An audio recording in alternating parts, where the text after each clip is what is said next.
Die kleutertjies gaan saam met Tannie Margo, sy seker al uit, nee. Daar sy.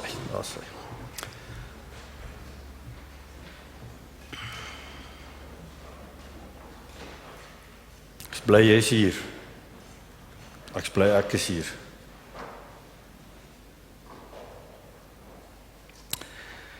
Hierdie gemeente het die afgelope paar jaar deur moeilike prosesse gegaan en die grootste rede daarvoor is dat dit ons begeerte is om getrou te wees aan die woord van God. Dood eenvoudig, skrifgetrou by sy woord wil bly. Die leierskap van hierdie gemeente se begeerte was nog altyd gewees dat die Bybel hier gebruik sal word deur my, deur 'n besoekende spreker, deur jou op 'n manier wat God behaag. En dat wie ook al die woord bedien, of jy dit in jou kleingroep bedien, en of jy op jou eie daarmee besig is, dat jy die woord reg sal interpreteer, omdat die Gees van God jou lei om dit so te doen.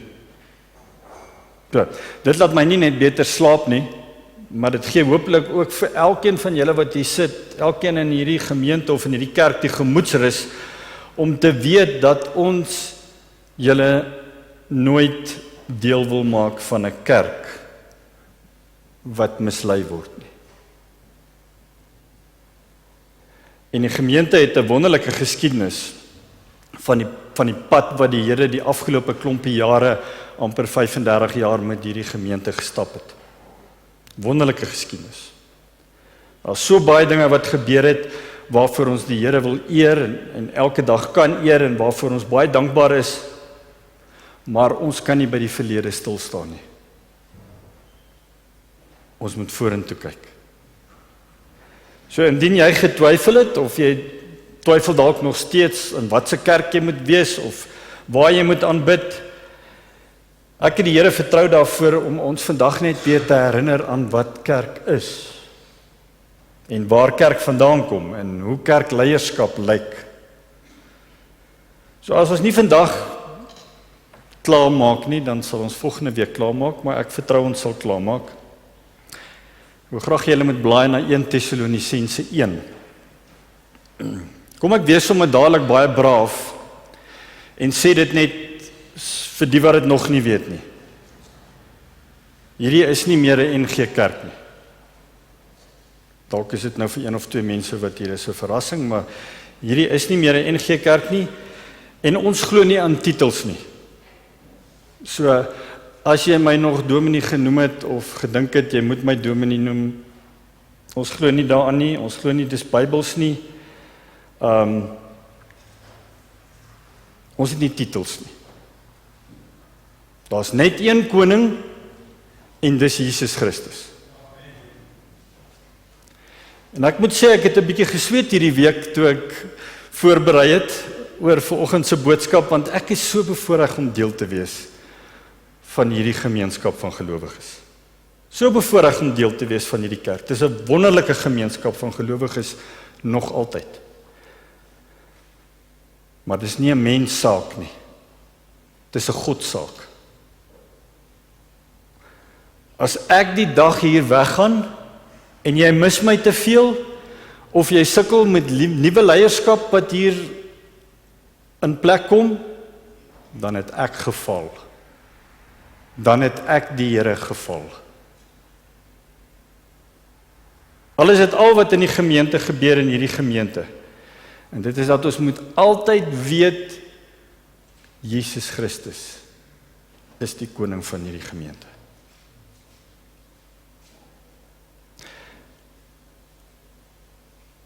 As alles wat in hierdie gemeente gebeur het, en deur hierdie gemeente gebeur het, 'n mensding was, dan het dit lankal tot stilstand gekom. En as dit 'n mensding was, dan moet jy asseblief weghardloop hiervan af. As dit 'n mensding is en jy ervaar dit, so hardloop weg. Want die Here is nie in mense dinge nie. Hy is net in sy dinge. Daar's net iets omtrent dit wat die Here hier doen, soms ten spyte van ons louheid en ons godsdienstigheid, wat my sprakeloos laat. Die Here hou aan om hierdie gemeente te gebruik, en ek glo, hy sal aanhou om hierdie gemeente te gebruik. Soos wat ons aanhou groei en nuwe mense aan boord kry, en soos wat ons soms 'n bietjie krimp, as ons mense stuur na die aftreehemels toe in ons land, en stad toe, of waar ook al, moet ons altyd pas op om nie te selfvoldaan en te oppervlakkig te raak nie. Ons moet dieper gaan, sodat ons koers kan hou en op die regte pad kan bly. Hierdie kerk is nie veronderstel om ooit sy deure toe te maak, totdat Jesus Christus weer kom nie. Want die Here het geboorte gegee aan iets hier, wat veronderstel is om aan te gaan, totdat Jesus Christus weer kom. Daar is soveel kerke, wat deure toegemaak het, wat doodgeloop het. In sommige areas in die stad is dit net so, dat daar nie noodwendig meer 'n blanke gemeenskap was nie, maar hoekom het daardie kerk doodgeloop?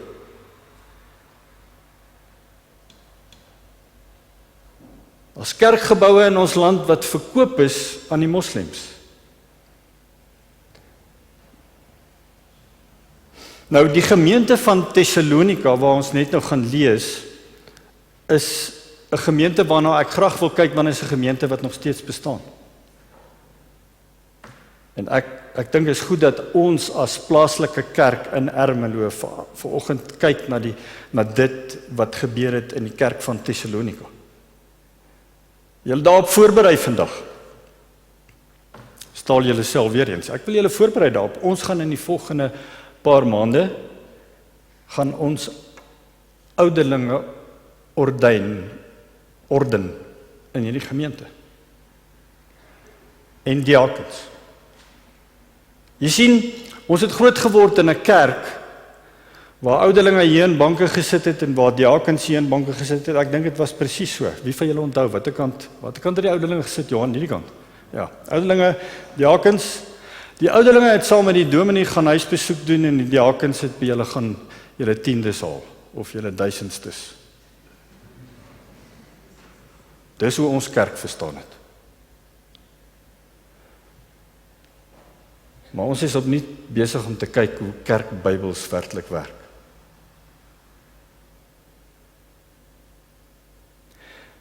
Ons is eintlik veronderstel om getrou te bly aan dit wat die Bybel ons leer en nie opgevang te raak in dit wat mense vir ons voorskryf, hoe dit veronderstel is om te wees nie. Ons het 'n wonderlike geskiedenis en die Here is baie duidelik oor dit waarvoor hy ons geroep het as individue en as kerk. Ons is draers van die guns van God. En guns is nie iets wat jy kan verdien nie. As jy guns verdien het, dan was dit nie die Here se guns nie. Die Here begunstig hulle wat hy weet, verstaan, dat alles gaan oor Jesus Christus. Jy kan nie die Here se guns verdien nie, maar jy kan die Here se guns verloor.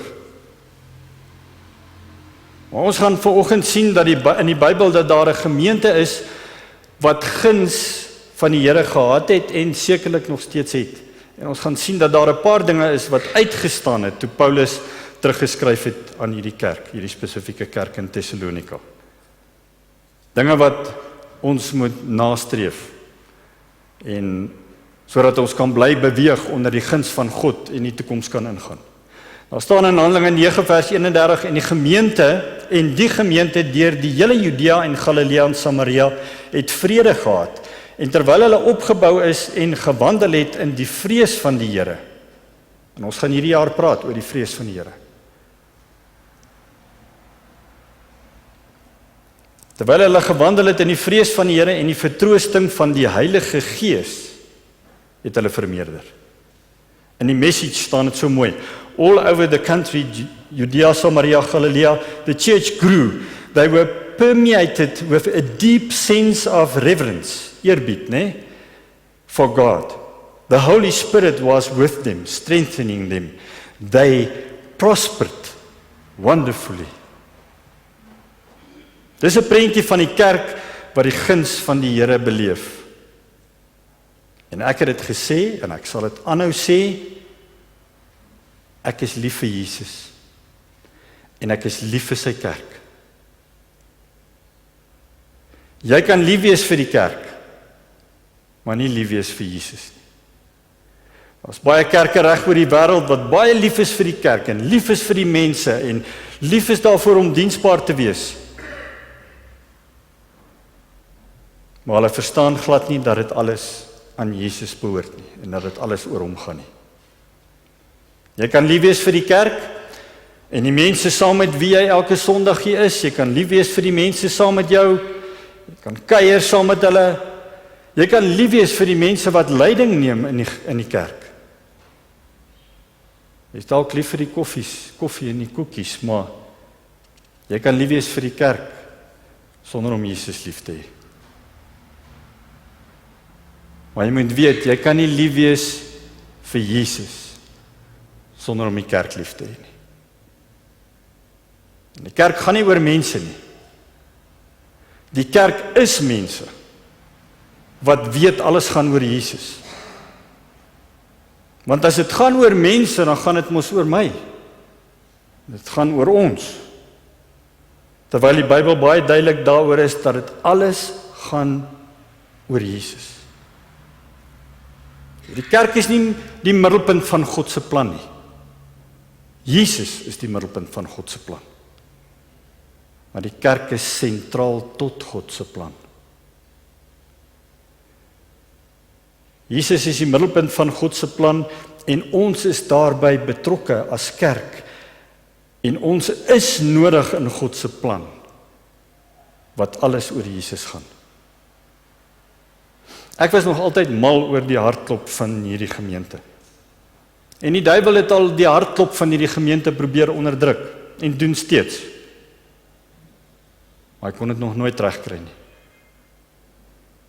Ek is mal oor die lofprysing en aanbidding. Dit is nooit moeilik om te raai wie ons aanbid nie.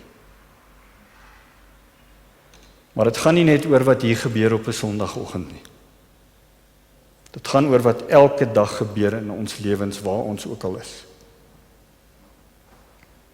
Jesus moet die middelpunt van jou lewe wees, die fokus van ons lewens elke dag. Daar's 'n paar dinge in die kerk van Thessalonika wat uitgestaan het. Onthou net, die Here se guns lyk nie noodwendig soos wat ons dink dit lyk nie, nê? Ons is geneig om die Here te vra vir 'n guns. Maar daar's 'n groot verskil tussen die guns van God en 'n guns van God. En ek moet eerlik wees, ek het al gebid so en vir die Here vir 'n guns gevra. Dit is nie dieselfde as die guns van God nie.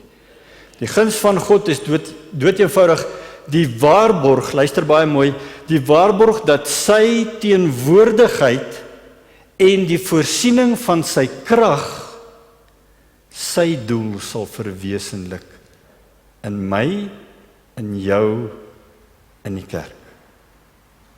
Sy teenwoordigheid, sy voorsiening, sy krag om sy doel te bereik. En dit beteken nie noodwendig ons lewens sal makliker wees nie, eenvoudiger wees as ons God se guns beleef nie. Dit beteken eintlik dit kan dalk 'n bietjie tawwer wees. Want ons is geroep om dinge te doen wat nie natuurlik kom nie. En wat nie natuurlik voel nie, en dit kan soms selfs onmoontlik voel. En dis wanneer die Here ons bonatuurlik bekragtig. Sodat sy wil kan geskied en nie my wil nie. En dis presies wat oor die afgelope klompie dekades in hierdie kerk gebeur het. 'n Gemeente wat 'n pioniersroeping vervul het, wat nuwe grond oopgebreek het, altyd tot die voordeel van die koninkryk van God. En saam met dit dra ons iets van die glorie en die guns van God. En as jy nie is hier so vanoggend en jy weet nou nie presies waarvan ek gepraat het oor wat in hierdie gemeente al gebeur het nie, jy kan my altyd na 'n goeie koffiewinkel toe nooi en ek vertel jou alles daarvan. Niks het gebeur vir ons gemak nie. Glo my. Maar terwille van God se verlossende doel met elke mens. Glo my maar, daar was moeilike tye in hierdie gemeente. En ek dink ons moet ons maar staal vir wat voor lê in hierdie gemeente, as ons skrifgetrou wil bly. 1 Tessalonisense 1. Die kerk in Tessalonika, net so 'n bietjie agtergrond, is geplant deur Paulus, maar dit was nie noodwendig feesvieringe gewees nie. Hulle het swaar gekry. Hulle is vervolg. Het was nie maklik vir hom om die kerk te plant nie. Baie van ons sê al te graag, het sou lekker gewees het om in die Bybelse tye te lewe, of om in die tye te lewe toe Jesus op aarde was, of net daarna. Was glad nie maklik nie. Nie makliker is vandag nie. Ek weet sommige van ons gaan deur geweldige moeilike omstandighede. Ek is baie bewus van baie daarvan. En ons het uitdagings in hierdie land, maar die Here bepaal die tye en die plekke waar ons veronderstel is om te leef. Hy het elkeen van ons met die hand uitgesoek vir 'n tyd soos hierdie. In hierdie seisoen, in hierdie omgewing, om die wêreld om ons te impakteer. Vir Jesus. So moenie hierdie gedeelte saam lees vanoggend met die ingesteldheid dat dit darem makliker was vir daai ouens nie. Dit was nie. Dit is glad nie makliker vir hulle nie. Hierdie kerk is erg vervolg. En hulle het nie die vryheid gehad wat ons vandag het nie. Die Here se wil op sy manier, wanneer hy ook al wil, deur die geskiedenis.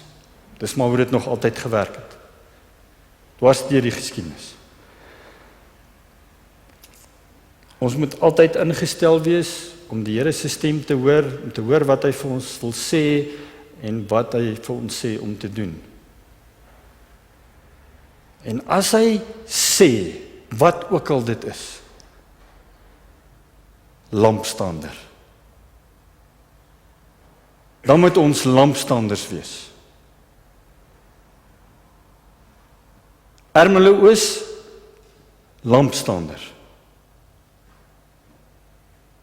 Rudy, Willem, Billy, Werner,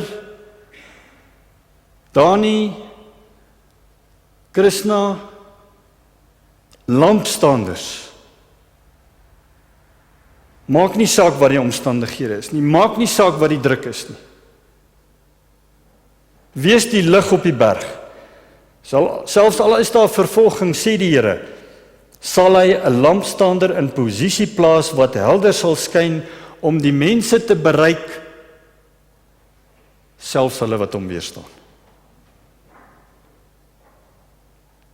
So met dit in gedagte moet ons weet dat dit nie noodwendig makliker gaan wees op die pad vorentoe nie.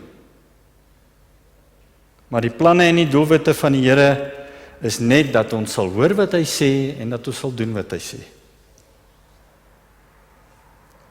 1 vers 1. Paulus skryf. Paulus en Silvanus, dis eintlik Silas, nê? Silas.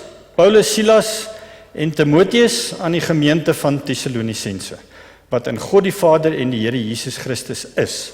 Genade vir julle en vrede van God ons Vader en die Here Jesus Christus.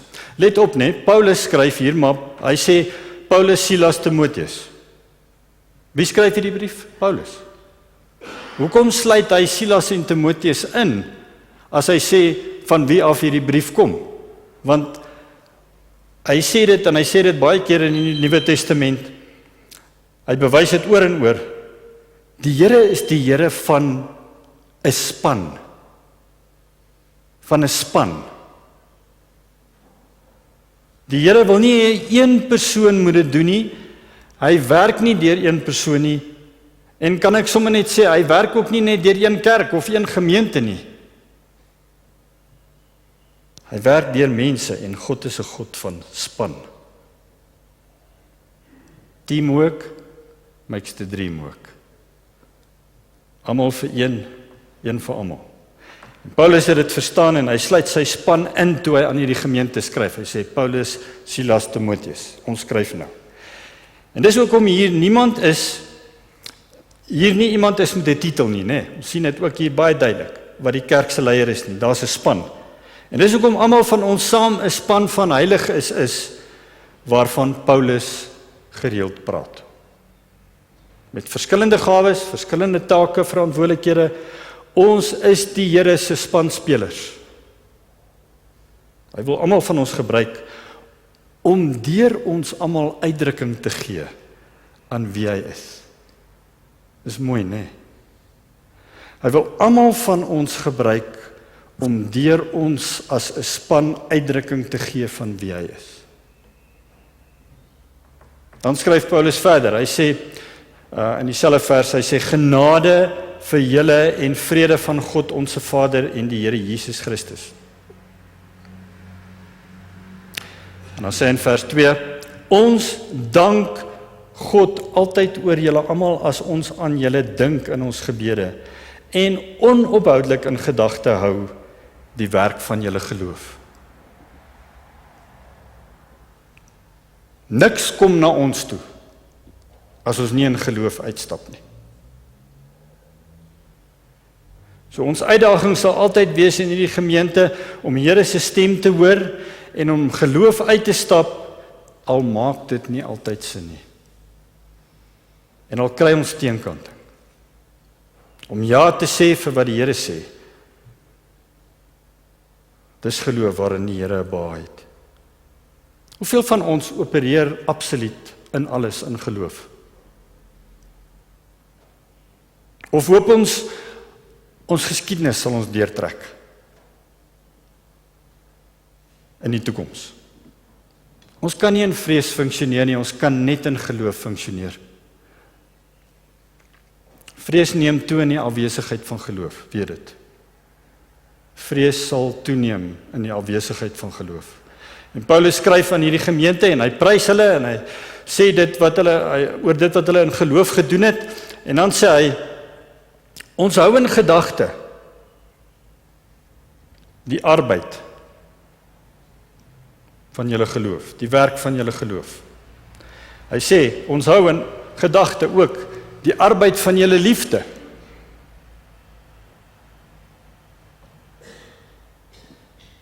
Ons word gemotiveer deur liefde. Ek word gemotiveer deur liefde, ek weet dit. Liefde vir God, liefde vir mense. Hier is ons gemeente logo, as julle al ooit getwyfel het. Liefde vir God, liefde vir mense. Al baie jare. Dis wie ons wil wees. En dan sê Paulus, en die lydsaamheid.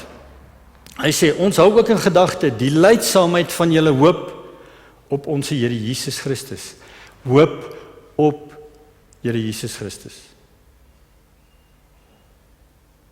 Geskryf na die opstanding van Jesus. Hy gaan weer kom. Voor ons God en Vader. Waar kom hierdie hoop vandaan? Hoe volhard jy in alles?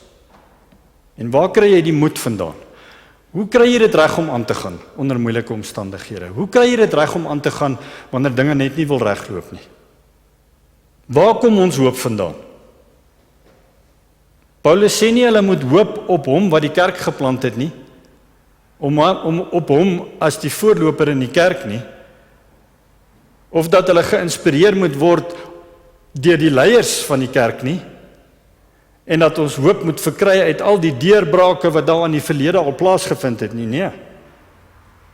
Ons hoop is in iemand, nie in iets nie. Ons hoop is in Jesus Christus.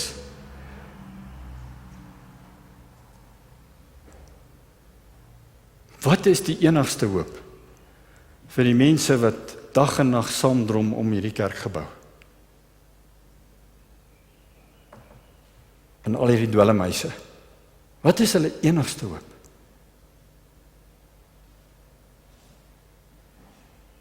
Wat is die hoop vir hierdie gemeente en waarin lê die toekoms van hierdie gemeente gewortel? Wie is ons anker? Waarin lê Ermelo se toekoms geanker? As dit in jouself is, of in my, of in die leiers, teen hierdie tyd moet julle weet, mense kom en gaan. Maar die enigste blywende een is Jesus. Hebreërs 13 vers 8. Jesus Christus is gister en vandag dieselfde en tot in ewigheid. En in hierdie skrywe praat hy hier eintlik van die leierskap en om jou leiers na te volg, maar hy sê, hopelik is jou leiers navolgenswaardig. Maar weet, Jesus is dieselfde, nog altyd en hy sal altyd wees. Nie jou leiers nie. Ek het al by mense opgedaag wat ek gedink het bemoediging nodig het nadat hulle tragiese verliese beleef het of erge krisisse in hulle lewe gehad het en op die ou end bedien hulle my in plaas van dat ek hulle bedien. En as ek daar wegry, dan weet ek net, hierdie mense weet wie hulle anker in die lewe is. Dalk het jy dit al beleef, dalk beleef jy dit tans in jou lewe.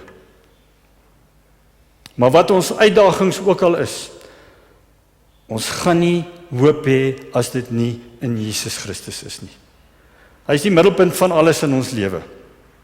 Hy is nie net iemand na wie ons verwys somtyds nie, né? Soos byvoorbeeld om neer te skryf 2026. Dis maar 'n verwysing, né? Jesus is so lank teruggebore. Hy is nie net iemand na wie ons verwys nie. Die gemeente sal onder alle omstandighede aan die openbarings moet vashou wat ons ontvang het en wat ons gaan ontvang. En ons sal moet volhard in die hoop wat geïnspireer word deur Jesus Christus. Die korrekte siening van Jesus Christus gee ons altyd die korrekte siening van al die ander goed in die lewe.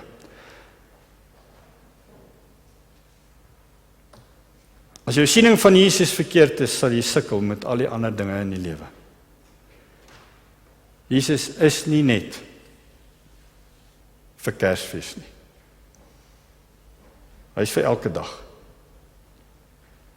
Hy is die rede hoekom jy hier is vanoggend. Hy is die rede hoekom jy doen wat jy doen. Hy is die rede hoekom ek en jy bestaan en die rede hoekom ons die guns van God ontvang. Wat ook al jou motivering is vir enige iets, laat dit Jesus wees. Anders sal ons die pad byster raak. Jesus is ook ons beloning. Ons doen nie net dinge vir Jesus nie. Ek was al skuldig daaraan dat ek dinge gedoen het vir die Here, ten koste daarvan, om eintlik met hom te wees. En dit lyk my dat hy dit eintlik teen die kerke gehad het, daar waar ons lees in Openbaring, né? Hy sê vir die gemeente van Efese, hy sê, julle het al hierdie dinge vir my gedoen, maar julle het vergeet van my. Ons kan so besig wees om dinge vir hom te doen, dat ons van hom vergeet. Ons wil nie meer van Jesus hê nie, ons wil alles van hom hê. En om alles van hom te hê, beteken dat daar dalk dinge in ons lewe is, wat ons bietjie sal moet herprioritiseer, ons sal moet herstruktureer, ons sal 'n paar dinge moet rondskuif. Ons moet verander om meer soos hy te wees, en hom nie net aan te heg by ons lewens, en te hoop hy is okay daarmee. Hy is okay met wat ons doen nie. Hy is net 'n attachment. As ons nie bewuslik deur Jesus homself gevorm word nie, sal ons gevorm word deur iets of iemand anders. Vers 4. Broers, ons weet dat God julle wat hy liefhet. Hy sê, ons weet dat God julle wat hy liefhet, dat hy julle uitverkies het. Mense wat die guns van God ontvang is mense wat verstaan dat die prioriteit Jesus is, Jesus alleen, dis ook mense wat verstaan dat hy ons lief gehad het en uitgekies het. Geliefd en gekies. Ek sukkel nog al die jare om dit om dit 100% te begryp, om my kop om dit te kry, dat die Here lief is vir my. Net soos ek is. Hy is lief vir jou, vir elkeen van julle. Maak nie saak hoe vinnig jy opgestaan het vanoggend en hoe jy nou lyk nie, hy is lief vir jou. Net soos wat ons is. Hy is nie lief vir jou omdat jy in die kerk is vanoggend nie. Miskien is ek vir jou lief omdat jy in die kerk is vanoggend, maar hy het nie 'n rede nodig om jou lief te hê nie. Hy is net lief vir jou. Hy het net almal lief. Hy het selfs die lief wat hom teenstaan. Hy het jou vyande lief. Hy het die diewe lief, hy het die misdadigers lief. Hy het die ouens lief wat korrupsie pleeg. Hy het nie lief wat hulle doen nie, maar hy het hulle lief. Ons is geneig om, ons verstaan partykeer voorwaardelike liefde. God het onvoorwaardelik lief. Ons is geneig om voorwaardelik lief te hê. Ek is lief vir julle, maar as julle mors met my vrou, kom ek sê maar net, moenie probeer nie. Ons het lief met voorwaardes. Maar die Here het onvoorwaardelik lief.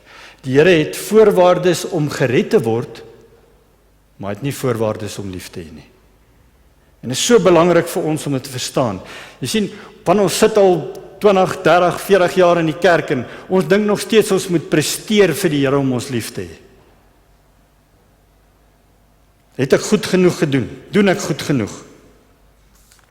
Het is baie moeilik om met ander mense te praat oor die onvoorwaardelike liefde van God as jy dit self nie verstaan nie. Hy verdra ons nie net nie. Hy het ons nie net lief nie. Hy het ons uitgekies. Oorweldigend eintlik om te verstaan. Maar Paulus beklemtoon dit as hy sê, broers, ons weet dat God julle wat hy lief het, uitverkies het. Oneindigend, onvoorwaardelik. Ek is waardevol, jy is waardevol. Want die Here het my lief. Vers 5. Ek haas my deur. Want die evangelie wat ons aan julle verkondig het, sê Paulus, het nie bloot met woorde tot julle gekom nie. Baie interessant, hoor mooi. Dit het nie bloot net met ons woorde tot julle gekom nie, maar ook met krag en deur die Heilige Gees en met volle oortuiging. Julle weet trouwens hoe ons by julle opgetree het en dit om julle ontwil. Die evangelie het tot julle gekom, sê hy, met krag. Wat doen ons met die verstaan van hierdie woord wat hulle gebring het, wat sê dit kom met krag? Hy sê nie dit het nie met woorde gekom nie. Maar hy sê dit het nie net met woorde gekom nie. Dit het ook gekom met die krag van die Heilige Gees. Ons het woorde nodig, ons het die woord van God nodig, meer as nog ooit van tevore. Ons het die woord van God nodig, maar ons het ook die Heilige Gees nodig. Dis woord en is gees, onafskeidbaar. Die roepingsverklaring onder andere van die gemeente sê, ons is geroep om gehoorsaam te wees aan die woord van God en aan die stem van die Heilige Gees. Dis wie ons is. Die grootste uitdaging vandag wat die Bybel aanbetref, is nie mense wat die woord van God verwerp nie, maar gelowiges wat die woord van God glo en nie agslaan daarop nie. En nie agslaan daarop nie. En die kerk is soms onkundig oor wat die Bybel te sê het, omdat hulle dit nie lees en plek maak vir die Heilige Gees wanneer hulle dit lees nie. En leer wat die Bybel eintlik sê nie. Hulle luister na wat allerlei geleerdes en teoloë en skrywers en wat van ons laat die Heilige Gees toe om vir ons te sê wat die woord van God sê. Johannes 16:13 Wanneer hy kom, dis Jesus wat praat, hy sê, wanneer hy kom, die Gees van die waarheid, sal hy julle in die hele waarheid lei. Vertrou jy die Gees van God wanneer jy die Bybel lees? Om vir jou te verduidelik? In Johannes 14:26 sê Jesus, en wanneer die Vader in my naam die voorspraak, die Heilige Gees, stuur, sal hy julle alles leer en julle herinner aan alles wat ek vir julle gesê het. Ons het die Heilige Gees nodig om die woord van God vir ons verstaanbaar te maak. Sodat dit nie net kopkennis is nie, maar openbaring wat ons kan uitleef. Dis wat Paulus sê. Ons het die krag van die Heilige Gees nodig en om die Here se guns te ervaar is om sy teenwoordigheid en sy krag te beleef. Julle, daar is so baie mense wat swaar kry, daar is so baie mense wat siek is, wat deur die duiwel onderdruk word. En ons, die kinders van God, ons het die krag van God. Ons het dit ontvang. Nie net die leiers nie, almal van ons. En die slegste ding wat ons kan doen met die krag van God is om voor te gee dat ons dit nie het nie. Die slegste ding wat jy kan doen is om voor te gee dat jy nie die krag van God, die Heilige Gees in jou het nie. Jy sal nie slaag, Sagaria 4:6. Jy sal nie slaag deur eie mag of deur jou eie krag nie, maar deur my Gees, sê die Here, die Almagtige. Die woord van God sonder die Gees is kragteloos, en die Gees van God sonder die woord is wapenloos. Dis ons wapen. Wapenloos. Ons het beide nodig. Ek glo ons, die volgelinge van Jesus, ek glo ons het 3 kragopwekkers. Die kruis van Jesus, die opstanding van Jesus en die bokkamer. Ons praat gewoonlik net oor die kruis en die opstanding. Maar die kruis, die opstanding en die bokkamer is eintlik wat ons glo. Want hy het gesterf, hy het opgestaan en toe het hy sy volgelinge in die bokkamer bekragtig om die evangelie die wêreld in te neem. Ons moenie van die bokkamer vergeet nie.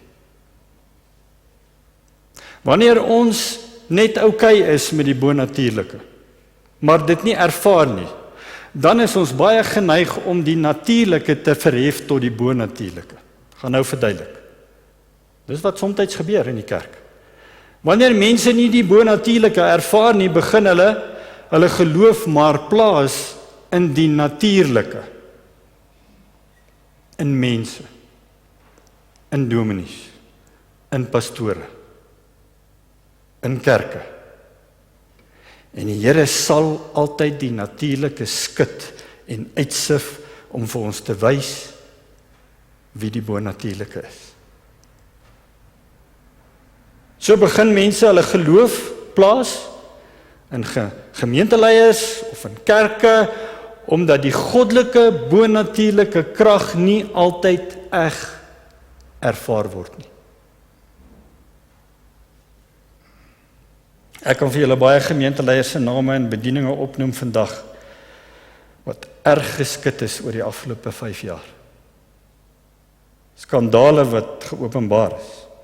Ek het 'n hele lysie neergeskryf, maar ek gaan dit natuurlik nou nie vir julle lees nie.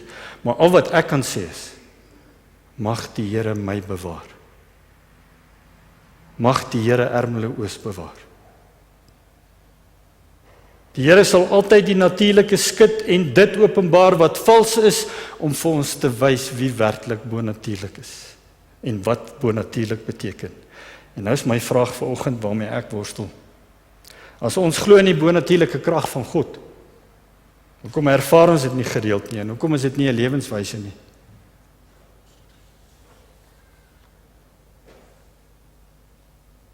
Ons hoef nie die Heilige Gees te aktiveer nie. Ons hoef hom nie te nooi nie. Ons moet hom net eer.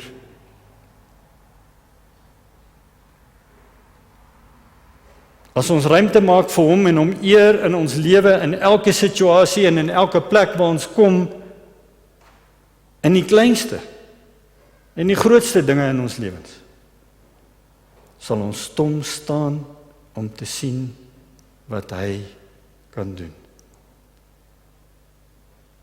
Die Heilige Gees stel ons nie net in staat om in tale te praat of om te genees nie. Die Heilige Gees stel ons ook in staat om stil te bly wanneer dit nodig is en om verskoning te vra wanneer dit nodig is. Hy stel ons in staat om die vrug van die Heilige Gees te leef, om meer soos Jesus te wees. Vers 6 en 7. En julle het ons voorbeeld gevolg en volgelinge van die Here geword. Onthou Paulus skryf vir hierdie gemeente in Thessalonika. In baie moeilike omstandighede het julle die woord aangeneem met 'n blydskap wat van die Heilige Gees kom. So het julle 'n voorbeeld geword vir al die gelowiges in Macedonië en Achaia. 'n Voorbeeld. Nie die voorbeeld nie. Ek wil vir julle vandag sê, Ermelo-Oos, ek wens so almal kon dit hoor. Ek wil vir julle vandag sê, julle was oor die jare heen vir my 'n voorbeeld. Voordat ek deel van hierdie kerk geword het in 1994 tot vandag toe, of vandat ek deel geword het tot vandag toe. Die manier wat julle ingekoop het oor die jare in die roeping wat God vir hierdie gemeente gehad het. Ons het saam gebid, ons het saam gehuil, ons het saam uitgereik na die nasies, naby en ver. Hoe julle vir mekaar omgee en mekaar bemoedig en vertroos en opbou wanneer dit nodig is. Die manier wat julle besoekers ontvang en liefde betoon. Julle is die rede hoekom dit vir my moeilik sal wees om uit Ermelo uit weg te gaan. Eer die Here vir julle. Ek het oor die jare iets van die Nuwe Testamentiese kerk waarvan ons in Handelinge lees, het ek hier ervaar. Maar daar is nog baie wat ons moet leer. En die leierskap is besig om die Here se aangesig te soek daarvoor. Ons wil onsself so graag posisioneer om meer en meer kerk te wees waaraan God te behaag het. Mag ons nooit tevrede wees dat ons gearriveer het nie. Ek wil hê julle moet bid vir die leierskap. En as julle geskrik het oor die ouderlinge en die diakens vanoggend, gaan lees maar net weer Handelinge. En dan sal julle beter verstaan, want ek verstaan nou beter. Ek het dit nie altyd verstaan nie. Vers 8. Van julle af is die woord van die Here in Macedonië en in Achaia verkondig, en oral het die mense gehoor van julle geloof in God, sodat dit nie vir ons nodig is om nog iets daaroor te sê nie. Die guns van die Here is met mense wat nie die boodskap van die evangelie, die goeie nuus van Jesus Christus vir hulle self hou nie, maar wat dit deel met ander. Moenie dink die mense in Ermelo weet nie wat ons glo nie.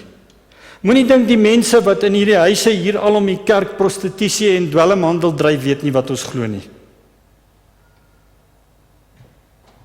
Moenie dink ons medewerkers reg oor die wêreld, die sendelinge weet nie wat ons glo nie. Moenie dink die kerk in Suid-Afrika weet nie wat ons glo nie.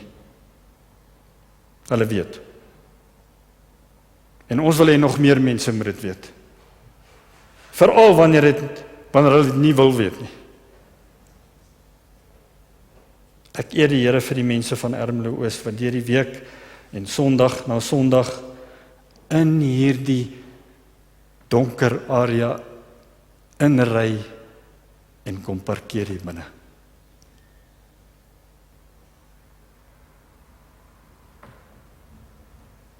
Om die lig te wees vir die wêreld, om te lofprys sodat almal dit hoor. Mense sal nie gered word as hulle die woorde Ermelo-Oos gemeente hoor nie. Maar mense sal gered word wanneer Ermelo-Oos die woorde Jesus Christus verkondig. Ek maak klaar. Vers 9 en 10. Die mense vertel self hoe hulle ons ontvang het en hoe julle van die afgode van God bekeer het en nou die lewende en ware God dien en dat julle sy seun wat hy uit die dood opgewek het uit die hemel verwag, Jesus, deur wie ons gered word van die oordeel wat kom. Ons weet dat Jesus weer kom. Ons perspektief is tog dat daar 'n ewigheid is hierna. Ons moet dit nooit vergeet nie. Ons moenie dat die wêreld ons so insluk dat ons vergeet later daarvan nie. Daar's iets wat baie belangriker is as dit waarmee ons elke dag besig is. Alhoewel dit wat ons elke dag doen saak maak.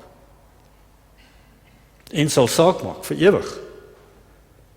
En die Here stuur niemand hel toe nie. Die Here wil nie hê jy moet 1 minuut in die hel spandeer nie. Die hel is geskep vir die duiwel en sy demone.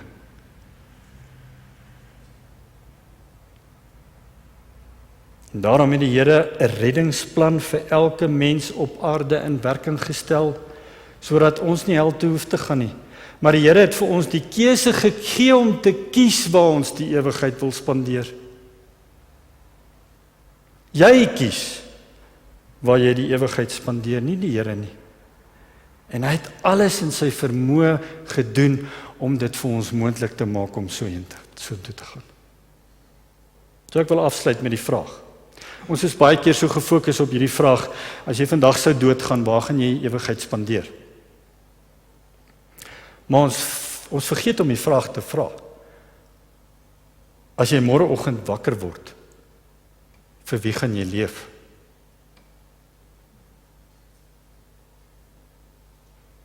As jy môreoggend wakker word, vir wie gaan jy leef? Net so 'n belangrike vraag. Het gaan nie alles oor die dag wanneer jy doodgaan nie. Maar hoe lewe ek? Ons gaan dood om te lewe. Ons gaan nie dood om hemel toe te gaan nie. Jou lewe maak saak. Vir wie lewe jy? Ons lewe vandag vir die ewigheid. Ewigheidsperspektief in gedagte. Dit maak nie eers saak die dag wanneer jy doodgaan nie. So hierdie gemeente, hierdie kerk maak saak. Jy maak saak. Dit wat ons elke dag doen as die kerk van die Here Jesus Christus maak saak. So kom ons lewe 'n lewe wat saak maak. Soos mense wat die guns van God saam met ons dra. Amen.